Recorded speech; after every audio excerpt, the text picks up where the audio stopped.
Hello, welcome to the Basketball Soapbox. I'm your host, Daniel Daly. Thank you guys for joining me. It is literally 3 o'clock in the morning, but there's a lot of basketball to be talked about, a lot of things going on in the NBA, and I just figured I had to talk about it because a lot of moving parts here, especially starting off here when we're talking about the NBA offseason 2024. The NBA draft is next week. Coaches are getting fired. Coaches are getting hired. Teams are actually now making trades and signings. And I just wanted to get into one thing to start it off here, and that is the Lakers are right hiring JJ Redick. Now, people are going, this is a crazy move. He's only getting this job because he's cool with LeBron. What experience does he have? Are there better options? Number one, I'm going to say this. The number one reason for the Lakers being right for hiring JJ Redick is because, number one, they have nothing to lose. They literally have nothing to lose. LeBron James is in the final years of his twilight career. They're trying to figure out how to win a championship and maximize his career. Anthony Davis is on the verge of either staying in, staying out, especially with LeBron's timeline. You're trying to figure it out. The one thing that the Lakers have had issues with is sustaining coaches over the past couple of years, especially since the departure of Phil Jackson. No Lakers coach has made it throughout 3 years since Phil Jackson has been fired. Since Phil Jackson resigned and left and retired, I should say. Mike Brown didn't last. Mike D'Antoni didn't last. Frank Vogel didn't last despite winning a championship. Darvin Ham is the latest one to be fired. Now, let's look at it, those guys. Byron Scott is another one who's also been fired in the past. Both, ironically, Byron Scott and Darvin Ham lasted 164 games for the Los Angeles Lakers. Now, out of those coaches, who was the coach with some cachet, some staying power? You would say Mike Brown and Mike D'Antoni. Mike Brown led the LeBron James Cavs to the finals, had a long tenure coach there, Greg Popovich tree. Very good sign but was just in over his head for what the Lakers needed at this time. Looking at Mike D'Antoni, who had cachet with the Phoenix Suns, successful there, got to Western Conference Finals. Steve Nash, two-time MVP, led that whole offense. Ended up going to Houston with James Harden, et cetera, et cetera, et cetera, et cetera. So those guys have cachet. But Byron Scott always rubbed the media the wrong way. Darvin Ham rubbed the media the wrong way.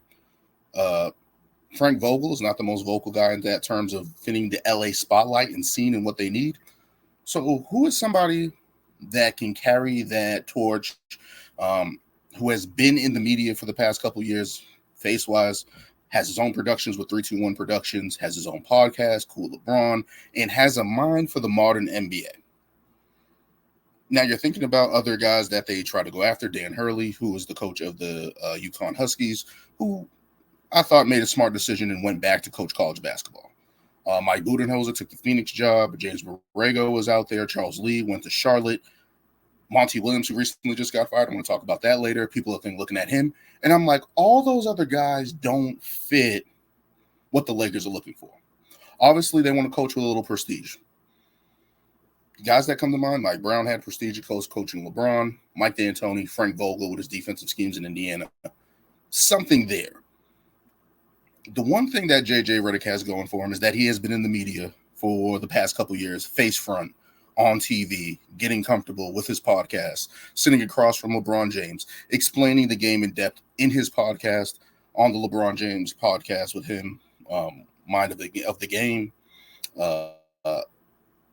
in the Old Man and the Three podcast. JJ Redick has been in that spotlight in terms of talking the game of basketball, understanding his role as an NBA player for 15 years, stops in Orlando, Clippers, Dallas, Philadelphia, New Orleans. So he's been around the league, understands his role, and especially shooting in today's modern NBA. That's another thing. Now, people are saying that other coaches, he doesn't have any coaching experience. That's fine. There have been a list of coaches that have had no coaching experience and did just fine. Larry Bird comes to mind with the Indiana Pacers in 97-98. Got them to the NBA Finals and stepped away. And he said coaches only have 3 seasons. Ironically, for the Lakers, that's kind of the system they're using. And he got them to the NBA Finals with Reggie Miller, Jalen Rose, Rick Smits, and those boys there before departing. Doc Rivers, who was a color commentary. And the best thing that happened for Doc was that he was on NBC broadcasts and ABC broadcasts. discussing the game in length. I always remember the call that he had when Tayshaun Prince ran down Reggie Miller for the block, and then that eventually got him into the Orlando job. Well, after that, into the Orlando job and stuff like that. And he won Coach of the Year, had T-Mac. That whole franchise went amok. Went to Boston, won a championship, had successful runs with the Los Angeles Clippers, despite not winning a title. But ultimately, you showed that he had no coaching experience and went into there. And honestly, ironically, Pat Riley told him he was going to get into coaching and be a good coach. Doc Rivers is one of the best coaches historically, despite 3-1 blown leads. Whatever you want to say, that's another one. Jason Kidd. He started out rough with the Bucks and the Nets, and everyone remembers the whole water cup incident in the Brooklyn Nets where he was able to draw up a winning play and got an extra play in to help win the game. He just coached in the NBA Finals. Looking at here, J.J. Redick is going to be the next guy on that list. Steve Nash comes to mind as well in his tenure in Brooklyn. Despite whatever everyone says, he did have a winning record. It wasn't the most smooth sailing for Steve Nash as he's out of coaching right now. But ultimately, I think this works for J.J. Redick and the Lakers. They have nothing to lose. This is a guy who has a modern brain for the modern NBA today, who can probably connect with players, who has talked to a bunch of players, has been in a smaller role, and honestly has a long prestige, has one of the best players in Duke history, has a long storied career, has been on TV again. I'm saying that again for a reason, because PR purposes. Darvin Ham, Frank Vogel probably didn't handle the media the best way and answer it the right way. J.J. Redick is going to have enough cachet and bluntness with the media to be like, yo, get the fuck out of here. I know what you're doing. He's been in the media. And that's one thing the Lakers are looking to do, is to cool off heads that do that nature. Now, the one thing that the Lakers have had struggles with is shooting. Their offenses look stagnant at times. What are they going to get to? I think J.J. Redick has been watching them from afar for a long time and understands what they need to do going forward. LeBron James is in the twilight of his career. Anthony Davis needs to be the focal point. You guys got like Austin Reeves, Rui Hachimura. They need to figure out what they're doing with D'Angelo Russell, et cetera, et cetera, et cetera. There's some holes on this Lakers plot point. But again, what do they have to lose? Everyone has been saying this is a lame duck situation for any coach that takes this job. They didn't get the numbers for J.J. Redick, which is 4 years. But ultimately, I don't think this is a bad move for the Los Angeles Lakers. I do not think it is. Because what are you going to do? What coach is out there? People are acting like these coaches are just out there. Like Greg Popovich is available. Like Phil Jackson is available. Like all these great coaches, like Eric Spoelstra is available. Notice that Dallas extended Jason Kidd, so there wouldn't be any flirtation with that. The Clippers extended Tyronn Lue, so there's no flirtation with that with the Lakers. So they took away those two best options for them, who have history with LeBron James and the Lakers. What else are you going to do? Who else is out there?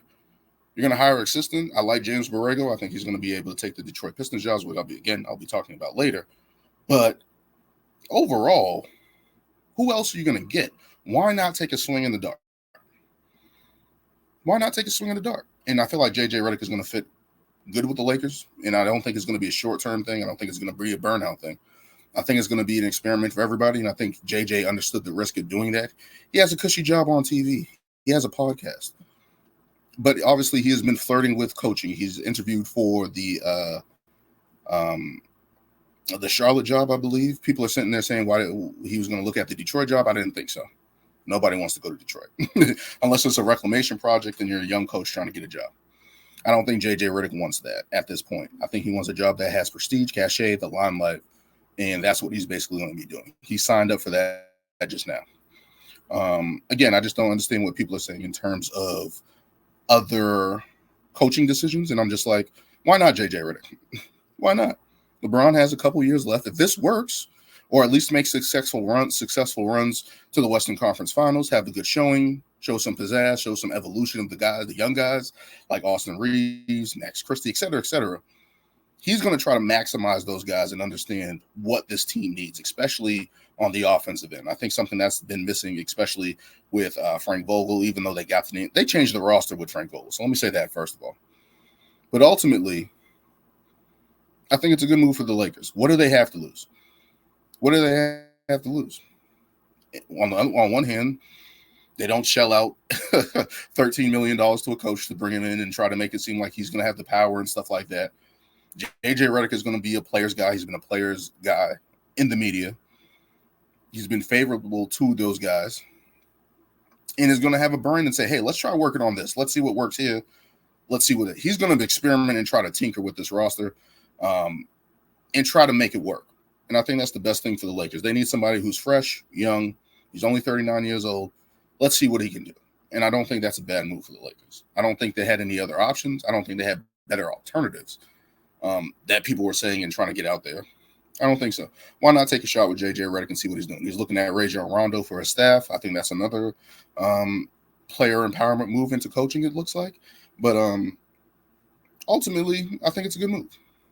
Let's move on.